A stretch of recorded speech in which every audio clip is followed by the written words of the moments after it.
नमस्कार दोस्तों वर्जिनिटी या कौमार्य को व्यक्ति के संभोग से जोड़कर देखा जाता है।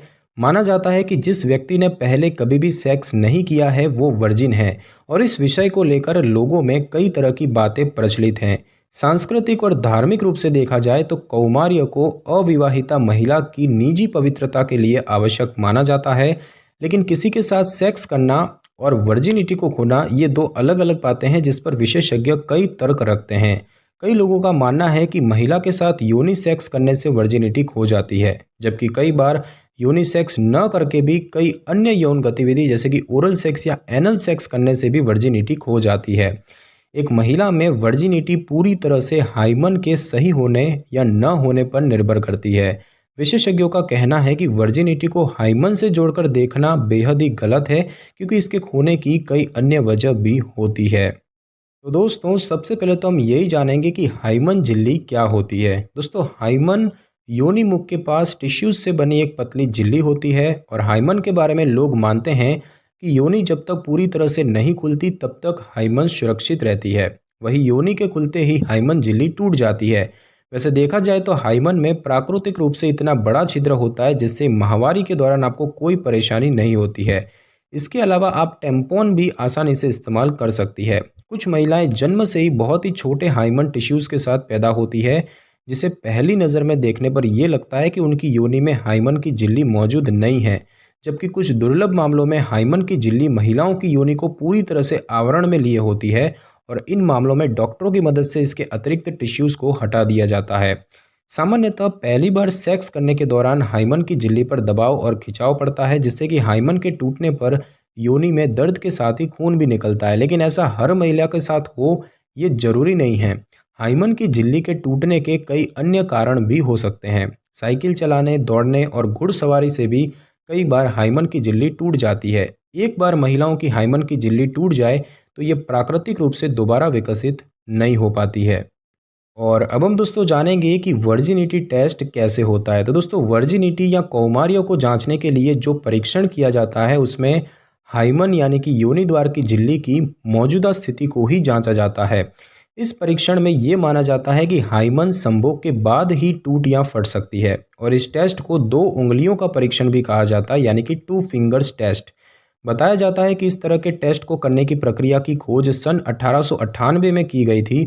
और इस तरह की जांच के परिणामों की सटीकता न होने के कारण ये टेस्ट आज भी विवादास्पद विषय बना हुआ है। कई देशों ने इस परीक्षण को मानवीय कानूनों का उल्लंघन मानते हुए अवैध करार दिया है। कई देशों में 2 अंगुलियों के टेस्ट से ही किसी रेप पीड़िता की भी जांच की जाती है, और इसमें अंदर प्रवेश करने वाली अंगुलियों के आधार पर डॉक्टर अपने विचार देता है और बताता है कि महिला के साथ किसी तरह की घटना हुई है या नहीं। एक रिपोर्ट में इस बात को बताया गया है कि महिला के योनिद्वार के लचीला होने का संबंध किसी भी तरह से बलात्कार से नहीं होता है। इसके साथ ही इस रिपोर्ट में 2 अंगुलियों से किए जाने वाले टेस्ट को भी न करने की सलाह दी गई है। और अब हम दोस्तों जानेंगे कि क्या हाइमन झिल्ली का सही होना ही आपकी वर्जिनिटी को बताता है।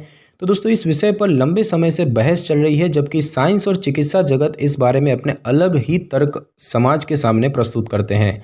कुछ लोगों का मानना है कि जिन महिलाओं की योनि में हाइमन झिल्ली टूटी हुई होती है वो वर्जिन यानी कि कौमार्य नहीं है। वही हाइमन से जुड़े कुछ मामलों में ऐसा भी देखा गया है कि ये महिलाओं में जन्म से ही अधिक खुली हुई होती है, जबकि कई खेलों में हिस्सा लेने के दौरान भी हाइमन झिल्ली टूट जाती है। और ऐसे में हाइमन को किसी महिला की वर्जिनिटी से जोड़कर देखना बेहद गलत है। और अब हम दोस्तों जानेंगे हाइमन को ठीक करने की सर्जरी के बारे में। तो दोस्तों हाइमन यानी कि योनि द्वार पर बने टिश्यूज़ की झिल्ली सेक्स या अन्य कारण से भी फट सकती है। कई बार तो कुछ महिलाओं के योनि द्वार पर इस प्रकार की झिल्ली होती ही नहीं है, और ऐसे में उन महिलाओं के लिए अपनी वर्जिनिटी को साबित करने में मुश्किल हो सकती है। लेकिन लोगों में वर्जिनिटी टेस्ट के बढ़ते चलन के कारण हाइमन को ठीक करने वाली सर्जरी की शुरुआत हो चुकी है। हाइमेनोप्लास्टी नाम की ये सर्जरी किसी भी कॉस्मेटिक सर्जन से करवाई जा सकती है, और विशेषज्ञों का कहना है कि इसके बेहद कम साइड इफ़ेक्ट होते हैं, और इस सर्जरी के बाद महिलाओं की हाइमन दोबारा पहले की तरह ही हो जाती है। और अब हम दोस्तों जानेंगे कि वर्जिनिटी यानी कि कौमार्य को खोने की सही उम्र क्या है। तो दोस्तों किसी के साथ सेक्स करने का फैसला आपका अपना निजी निर्णय होता है। आप कब और किसके साथ अपनी वर्जिनिटी को खोते हैं इसका लोगों से कोई लेना देना नहीं है। किसी भी उम्र में आप पहली बार सेक्स कर सकते हैं। कुछ विशेषज्ञों के अनुसार भारत में वर्जिनिटी को खोने की उम्र दुनिया के अन्य क्षेत्रों के मुकाबले अधिक है। माना जाता है कि भारत में इसकी औसत आयु 19.8 है, जबकि दुनिया भर में पहली बार सेक्स कर वर्जिनिटी को खोने वालों की औसत आयु 17.8 है। वर्जिनिटी को खोने की उम्र आपके प्यार भरे संबंधों के आधार पर भी निर्भर करती है। यदि कोई व्यक्ति या आपका कोई दोस्त अपनी वर्जिनिटी खो चुका है तो इसका ये मतलब बिल्कुल नहीं है कि पहली बार सेक्स करने के लिए आप भी तैयार हैं। अगर आप केवल सेक्स करने के नज़रिए से अपनी वर्जिनिटी को खोना चाहते हैं तो ये ज़रूरी नहीं है कि इसमें आपको अच्छा ही महसूस हो। इससे बेहतर ये होगा कि आप पहले खुद को सेक्स के लिए तैयार कर लें और इसके बाद ही इस क्रिया को करें। और इसके साथ ही आपको सेक्स करने से पूर्व इससे होने वाले यौन इन्फेक्शन, एसटीडी यानी कि यौन संचारित रोग और उनसे बचावों के बारे में जानकारी लेना बेहद ही ज़रूरी होता है।